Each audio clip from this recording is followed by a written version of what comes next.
Hi, welcome to The Gathering. I'm Amira, and I'm so glad that you joined us today. Here at The Gathering, we are a collective of sisters sitting down, having conversations openly, honestly, and transparently. So won't you join us while we empower one another, one chat at a time.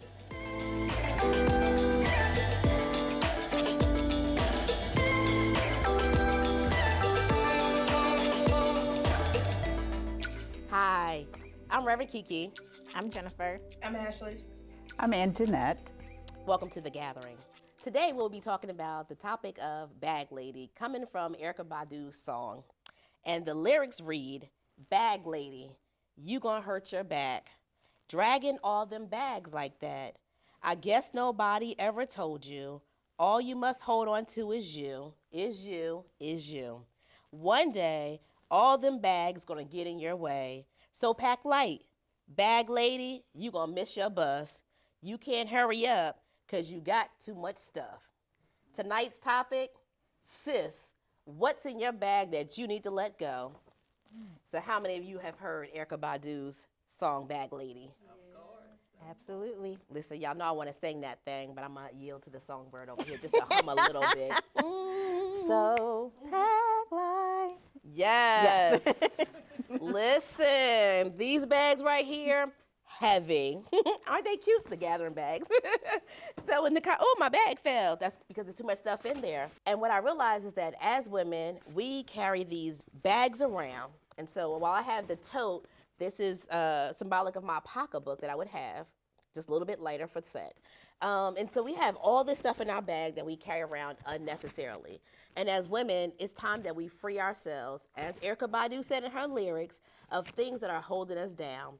And so when we talk about what's in our bag, I'm not talking about your lipstick, your makeup, your hair combs, your lotion, your nail clippers, extra pair of shoes for those divas who be wearing them 4-5-inch heels. Yes, I get it because I do the same thing too.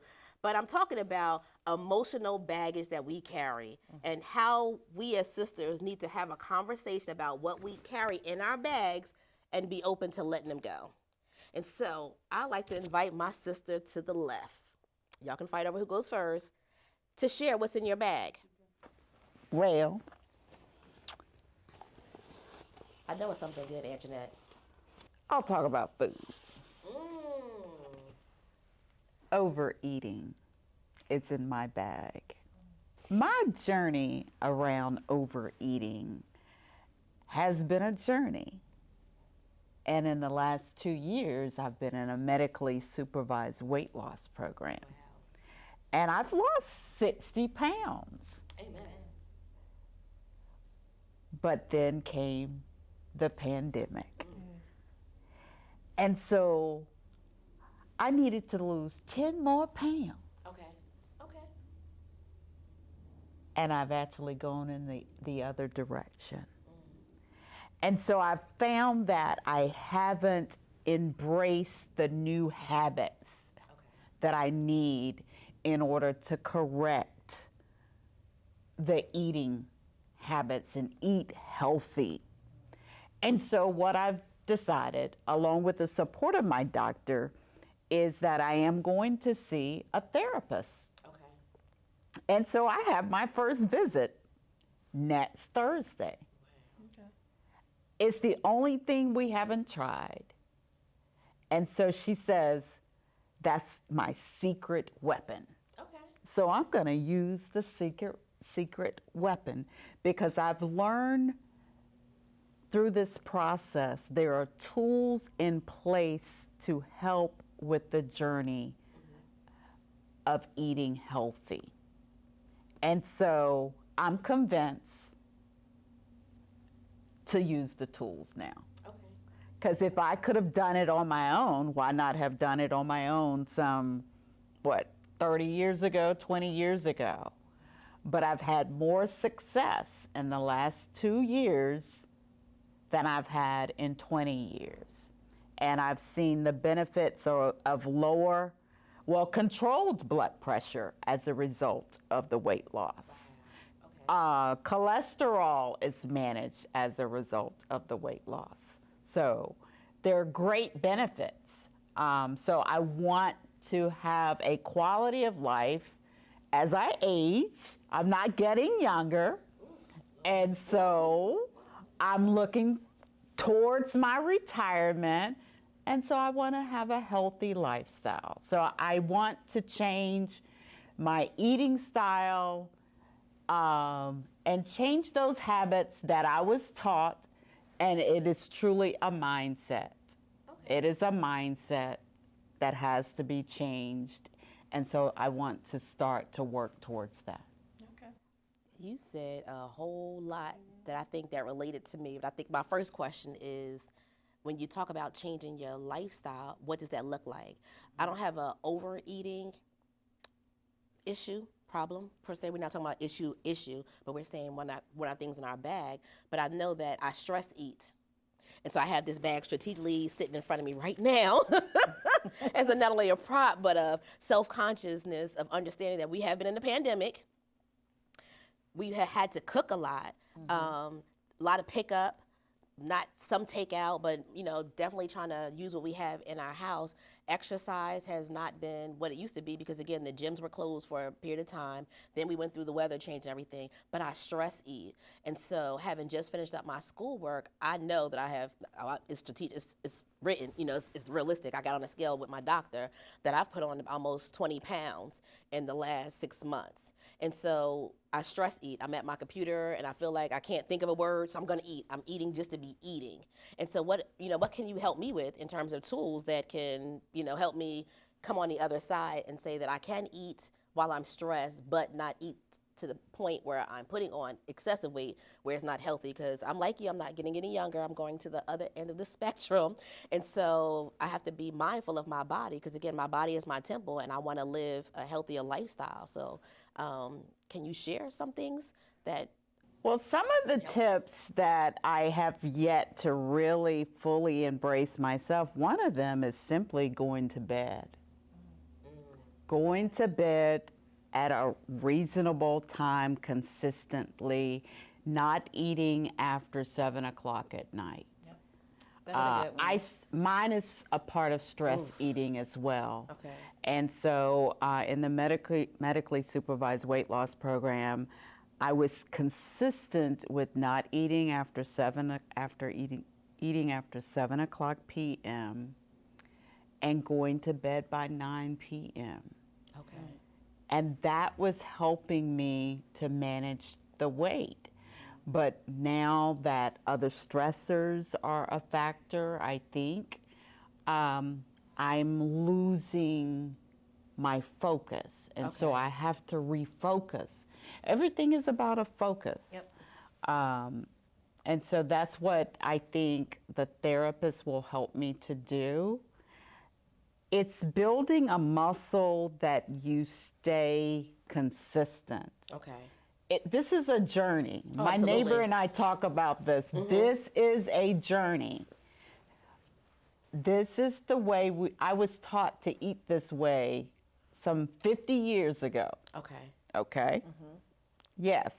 And so it takes time to retrain your mind. And that's what my doctor has said. It is different for every person. Okay. That's good. I think I'm going to still have to explore some more because I deal with insomnia. And so the other issue is that I'm up to 2, 3 o'clock in the morning, and I will go in the kitchen about midnight and fix me a sandwich. And I know I shouldn't, but a salad is not going to give me what I need at 12 midnight, knowing that I still have another 2 to 3 hours of awake time, rather watching TV or reading or just laying in the bed. And so I think I have to first get control of my sleep habits as well, because if you're saying going to bed at a scheduled time, sounds like it makes sense. But for somebody that's dealing with insomnia and have been like this for at least 4 or 5 years, taking melatonin and different aids to try to sleep, I'm getting hungry. 12 midnight, 1 o'clock, I'm going in the kitchen. And so that also plays a part of it. So, wow, thank you for sharing that. So I'm going to grab my bag over here. Oh, girl, I'm going to jiggle mine right here just a little bit longer. And share. So let's see. A little bit longer. What's in my bag? Okay. What's in your bag, Jen? What's in your bag? I think, okay, so I'm going to touch on first. I think I'm going to take out self-image. Yes, self-image. So I identify with this so much because, so for since I was probably what 3 or 4, I've been a dancer. I've always been in front of a mirror. I've grew up with dancers, and I've never been the skinny girl. I've always was, on the thicker side of things. And so, it was interesting when you're in the world of dancing and you see girls that may have different body types than you have. I always questioned myself, and it was like, why am I not skinny? Why don't I look this way? And I used to deal a lot with, maybe not wanting to eat certain things. I was on the opposite side of things of like, okay, well, maybe I don't eat and that'll help me to lose weight and maybe be closer to what I see as the ideal body for a dancer. Okay. And now being older and having kids, and then your body goes through that whole metamorphosis of children and labor. I'm like, OMG, what is all this extra stuff in front of me? I call it the fajiggle jaggles. Ooh, girl, say it. Fupa, fupa. Yes, I got I have the fupa and the fajiggle jaggles, which is why my sign, like Dr. Kiki over here, my sign is right here. Girl, pull in the mine out, front. share. But no, self-image is, definitely something that I'm working on. And it makes it even harder too. I am a millennial, so I'm in the age of social media. You see on Instagrams and Facebooks and even TV, these images that are portrayed of what a woman should look like, from their hair type, their eyes, their lips, their body, their this, their that. And, sometimes you just overthink and you're like, well, I don't look like that. Maybe, what do I need to do to adjust myself to look that way? Because you feel like that's what people want to see. That's what people like. But it's interesting because as I've gotten older, I've learned to kind of just accept accept who I am and love who I am. I'm not perfect. I am flawed, as everyone is flawed. But I need to look at the things that make me special and not focus so much on what that other person may look like or may have that I might not have. And something that I feel that I need to let go is this idea of what I should look like based off of what other people look like. And say, Jennifer, no, this is who you are. Embrace that, embody that, and, move forward and stop focusing on what you think it should be. So that's Okay, so you about to have me up here crying, but for real though, I did not want to cut you off, but mine's is body. I have one that's in my bag that's talk about body, and so when you talk about your the image of the small person, I have been petite all my life, so I have been that person that was been weighing a size 2, size 4 all my life, looking at the thicker my girlfriends who were getting the guys, and I was always the last one to get a guy because they were looking for the girl that was light skinned, long hair, and had big booty. I hope that's okay. Sorry, but we all have them. Okay. Yes. And so I didn't have that. I was petite all of my life. This is again metamorphosis after a baby and being a more mature woman who's moving into another decade. So all of this came later in life, and I struggled with being the skinny person. And on top of that, I was athletic. So I ran track, I cheerleaded. That didn't help because I was constantly moving and moving. So anything that I did eat, of course, it was being burnt off. And so I wasn't able to keep anything. I didn't have that body image. And so when you're talking about you wanted to be that smaller person, and I'm saying I want to be the bigger person, and what does that look like to not be satisfied with the body that you're in, but understand that the body that you want to have doesn't want that body, they want the body you want. Right. And so that right there, I didn't want to cut you off. I was like, oh my God, that's me. I wanted the bigger body. And so what does that look like for our young ladies to wrestle with their body images? Because again, in my bag, that was one of my B's of the body. I wanted the perfect body. And even now, I'm more comfortable in my body now because after 40, you will totally be like, listen, after 40, you begin to give no cares about anything because there's a certain level of maturity that sets in and you say, you know what, I'm happy to be here, just one, because I'm 40 and I'm still here, gray hair and all, it is what it is. Your body is going to do a whole nother shift. So what happened with the baby, it's going to be a whole nother level after that point because everything begins to slow down and start hang a little bit and, just the jiggle wiggle. You know what I'm saying? It expands and you just become fluffy and happy with it. You want to be healthy in it. But it took me at least 40 years to get to that place where I finally am comfortable. And I'm not even saying that I am fully there, because again, this is one of my things in my bag that I'm carrying is body, because I'm still wrestling with it. Like I still look in the mirror and I'm not happy right now sitting here. I'm like, oh my goodness, it's just a whole lot going on. And so how do we ever get to the place where we're really affirming of our bodies and able to affirm each other? Because remember, last month we talked about, am I my sister's keeper? So what does it mean to be our sister's keeper in our bodies while affirming our other sisters' bodies? So we're able to give compliments, but what does it look like to say, okay, I see your fupa hanging, but it's okay. Right. Maybe even say, girl, you might need a Spanx on, but it be received and loved and not something that's, rough. But just say, you know what does it look like to affirm? Hey, I affirm how you look today. I mean, I think you're wonderful and beautiful, and really mean it, not just say the surface stuff, but be intentional of pouring into each other. Because I think that body language, however you want to label it, is we all deal with it. But I think it also goes back to something you said about with eating. You have to teach yourself. We've been taught to think that a certain image is what should be. And if Media. And social media. Media. Plays a lot of good part of Media it. from TV. Let's go back before internet. Magazines. Let's just talk about there you go. Ebony magazines, Essence magazines. Who was on the cover? Lena Horne lookalikes. You had to have the Beyonce's. We can go, but that's a whole nother conversation. We look at Fantasia. Fantasia can blow Beyonce out. I said, and I meant it. But but because of, again, the body type, the image, the look, there's a different end of the spectrum of what's acceptable. And so you're right. Media has given us the idea of what does the perfect body look like. And you rarely would see a full-figured woman, on the stage leading something.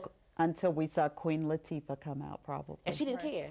That's that Jersey. Yes, Jersey all day. I know you got Philly butt, boo. But yeah, she came out. But then also the label with her was, there was other derogatory things in her coming out and her standing up. And her music was phenomenal. It was all about women's empowerment. And she spoke the truth, and was clear of it. Listen, this is who I am, and hey, love me or hate me. Well, there's what's her name, Lizzo.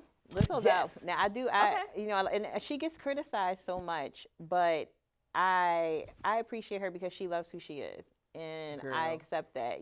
Do she? And if she was someone that Do was, she? if she, A bit too much, but yeah, right. Sometimes she does get like on a little border, but I do appreciate the fact that she loves her body, and does. and she shows it. and she shows it. And Honey, for listen. somebody who's on the heavier side, I like to see that. Like I'm like, oh, there's somebody that's like me, that on TV. So yes, but again, we could probably count on our hand how many get put out on that platform for us to see as role models or models that are on the plus side of things. So. And they attacked that woman. Yes, they Remember did. when she first came out? Oh, that song was banging. We're not gonna sing that one today, but we're gonna say that we're gonna have to have a music episode. Listen.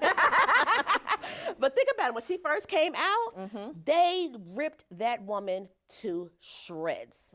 From the top of her head to the soles of her feet. They body shamed that woman so horribly. I mean, they forgot that she was a child of God, the way they talked about that woman online. no, that's because they want everybody to look that certain way. Social media has made it seem you got to be skinny, you got to look a certain way, your hair, your body, your skin color, everything is basically social media driven. Build So- body. I call them build bodies. Yes. I mean, I felt so bad. I'm thinking like her song is banging. Can't we just enjoy the music? But they just body shamed her. But it goes back to if she's comfortable in her body and she's okay putting the outfit on and it's in her size, why should we care? Right. Yep. But that was mine. I piggybacked on yours. That was one of mine. That was one of I mine. got one. It's almost just like everybody's up here, but mine is more self-esteem. So it goes to self-image, it goes to body, It does. but also I have in parentheses disability. Because a lot of people who, if you didn't know me, you wouldn't know I have a disability. And so my disability is I'm actually deaf. Nobody knows that. I'm about to get emotional, but I'm actually deaf. I basically it's a birth defect. Nobody literally figured out until I was 8 years old. Wow. I had to go to speech therapist. Right now I should be wearing a hearing aid. But, growing up, being picked on, bullied, all that, I had to find other ways to, express myself and, set myself apart from everybody else. So I've dealt with this my whole entire life, just being, knowing I'm different and feeling that I'm different and that, I've got, like I said, if you see my social media, you would never know. I'm always out there. I always post pictures. I'm about to get. I got some in my bag this time. I came prepared. But my social media, it basically, you would never know until I actually talk to you or speak to you. You would never know that basically that I only have 10% here in my left ear. That I'm an athlete. I played college basketball. I played college softball. I bowl. Y'all see my social media? You see me, I'm all glamour. But it took years of confidence and building for me to be that way. Like, it didn't just happen overnight. I used to always, wear my hair down. It had to be down. I had my swoop going this way, so you could never see this. Like, you would never know that I was actually deaf. Wow. My parents, I can say, they have actually, took me to speech therapists. Like, I had to learn how to train myself, my mind, my body, like, that I had to talk a certain way, pronunciate all my words. Basically, they never treated me different from my siblings. So literally, I'm the only one in my family that, I feel different and set apart. And you think about it, I'm light skinned. So I'm supposed to look a certain way. I'm light skinned with the nice hair, nice body, but deep down, I don't see that. I see, oh, she has a hearing aid. Oh, I don't like the way that picture looks. So like, I'll take about, 15, 20 pictures and I'm like, I don't like the way that's supposed to be. Let me turn this way. Let me do this. But I've dealt with it my whole life, and it's like I'm gotten to the point now, I don't care. It is what it is. Wow. You see me, you would never know. Unless you actually talked to me and you knew my story. Wow. I actually posted it one time on my social media. I did an interview. One of the guys at my basketball game, it was after one of the games we had won, he wanted to do an interview with me, and I was just like, I don't do interviews. Okay. No, I don't talk. So my teammates, they sitting there begging, like, Ashley, you need to talk about it. Like, it's a blessing, it's a miracle that you out here. You're playing ball and you don't know. I'm like, no, I don't do that. I don't like talking about it. I don't want nobody to talk to me about it. So leave me alone. They kept bugging me. So I was like, all right, bet, I'll do it. So he sat there and we talked, and he was just like, how are you able to play this game the way you do? Exactly. And I'm like, literally, if you ever notice, I have the hearing aid, and they showed the picture in the clip of the hearing aid on the side. At that time, it was like big, bulky one that actually stood out. Now they make them that they go, you barely notice.